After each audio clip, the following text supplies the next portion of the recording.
In this special video, I'll tell you why the way you drink water can affect your health more than you think. I'll explain how a few simple changes can transform your well-being and bring significant improvements to your daily life. You'll be amazed at the latest discovery, as it could completely change the way you think about water. But before we begin, I want you to pay close attention to this story, as it will be very important in understanding the big lesson in this video.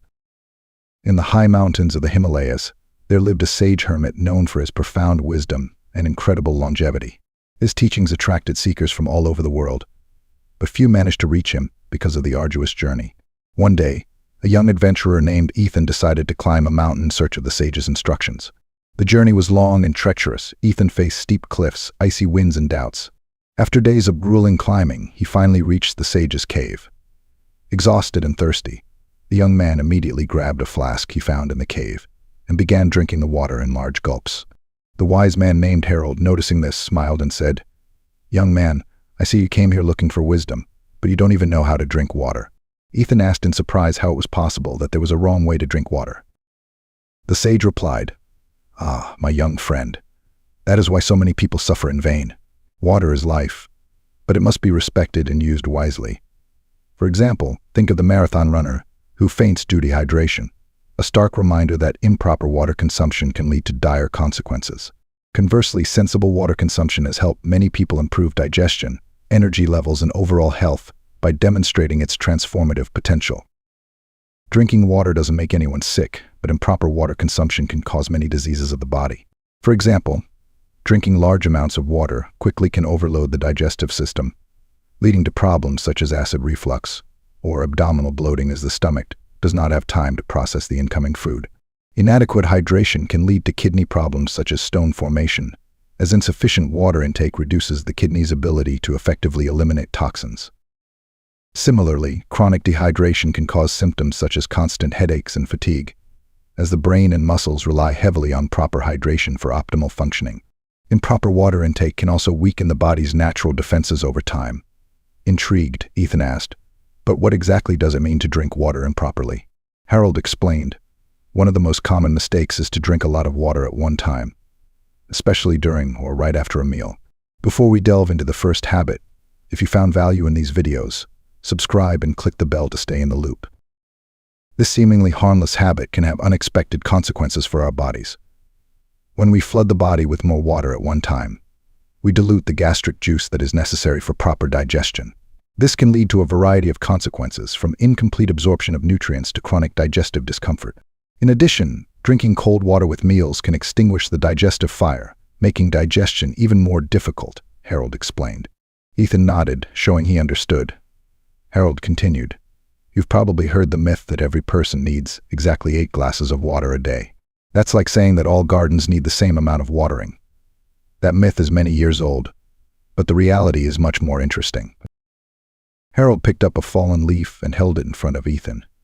Just as each leaf is unique, each organism has different hydration needs depending on weight, fitness, climate, and even diet. Ethan interrupted and asked, "But how do I know how much water I really need?" Harold smiled and replied, "Great question. The key is to listen to your body, not just your thirst. Your urine is a great indicator. If it's light yellow, it means you're well hydrated. If it's dark, you need more water. However, some foods, such as beets or carrots, and medications can change the color of your urine without indicating your hydration level. So keep these factors in mind when assessing your hydration level. Your body is like an orchestra. Each organ is an instrument that needs a certain amount of water to play harmoniously. For example, the kidneys need water to effectively filter and excrete waste, and the brain needs hydration to stay focused and prevent fatigue. Similarly, the skin depends on water to stay supple and glowing, and the digestive system needs it to process food efficiently. Each part of the body works in unison, and adequate hydration ensures that each tool is working at its best. Excessive water intake can be just as harmful as inadequate water intake. Ethan, intrigued, asked, "Is it true that coffee and tea dehydrate the body?" Harold replied, "That's a myth. The effect these beverages have is to fully hydrate the body. However, the best option is still water." Harold continued, "Research from the National Academies of Sciences, Engineering, and Medicine shows that men need about 3 liters of fluid per day, and women need 2.2 liters. But remember that this amount includes water found in the foods we consume. Think of hydration as a gentle dance. Too much water can dilute electrolytes in the blood, and too little can cause fatigue and concentration problems. The trick is to find the perfect balance, Ethan exclaimed, as if every glass of water is a big decision. Harold laughed and said, "Don't stress so much. Your body is wise. If you drink when you're thirsty and stick to a balanced diet with lots of fruits and vegetables, you'll be on the right track." To emphasize his point, Harold led Ethan outside the cave where a small creek flowed down the mountainside. "Look at this creek," Harold said. "It flows gently but evenly. Just as the creek feeds the environment at a steady pace, drinking water consistently throughout the day ensures optimal absorption by the body. Hastily drinking large amounts of water at one time is like a flash flood. It overloads the system and leads to inefficiency.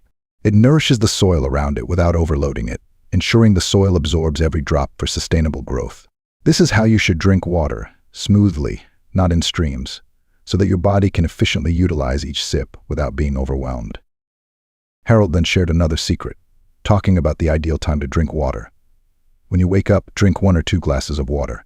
It's like dusting off your stomach. Physiologically, this practice jump-starts your metabolism, revitalizes your body after an overnight fast, and helps flush out toxins that have accumulated overnight, preparing your digestive system for the day ahead. Drinking water on an empty stomach helps flush out toxins and prepares the digestive system for the day. Before each meal, drink a glass of water, but not immediately. Do it about 15 minutes before you eat. This kind of alerts your stomach food is on its way.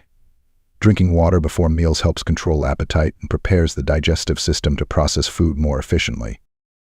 Harold also cautions against drinking water immediately after a meal. Let at least an hour pass before drinking more.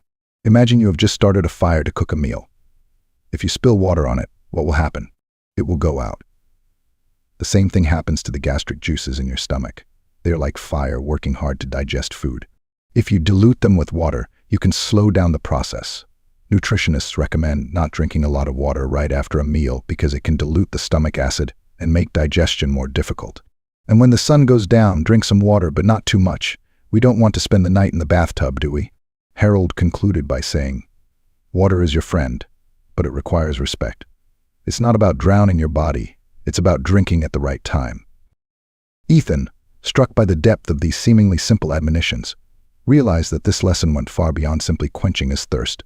Harold smiled understandingly and said, "Such is life, my young friend. There are often deeper truths behind the simplest things. When faced with difficulties, don't fight back stiffly. Be as flexible as water, and you will forge new paths. Even the strongest rock is formed by the persistence of water." Inspired and enlightened, Ethan vowed to implement these lessons into his life, realizing that every drop of water he drank was an opportunity to connect to the wisdom of nature and the rhythms of life. As Ethan prepared to descend the mountain, Harold handed him a small journal and said, "Record your experiences as you put these lessons into practice. For example, you might write about how drinking water before meals helps control your appetite, or how starting your day with water increases your energy level. You can also track specific results daily, such as noting changes in energy, digestion, or mood, to better understand the impact of these practices over time. You'll find that water teaches not only health but also patience, adaptability, and balance. Come back to me one day and share what you have learned." With a heart full of gratitude and a mind brimming with knowledge, Ethan went downstairs, ready to transform his life one sip at a time. Ethan decided to share these teachings with others, incorporated them into his daily routine, and witnessed profound changes in his own life. He noticed that his energy, concentration, and overall mood increased, and even his skin seemed to glow with health. Reflecting on Harold's words, Ethan felt a new connection to the simple but profound wisdom of respecting and understanding the role of water in life. Encouraged by this change, he began diligently keeping a journal, tracking his hydration habits and how they affected his daily activities. A few months later, Ethan returned to the mountains with journal in hand, ready to share his journey with Harold. The wise man listened intently, smiling at Ethan's growth and insight. Harold concluded their meeting with one last piece of advice. "Remember, my young friend, water is not just for survival, it is a guide to a harmonious life. Incorporate its lessons into your actions and decisions, and you will find balance not only in health, but in life itself." With these words resounding in his heart, Ethan left the mountains determined to live and share the wisdom of water.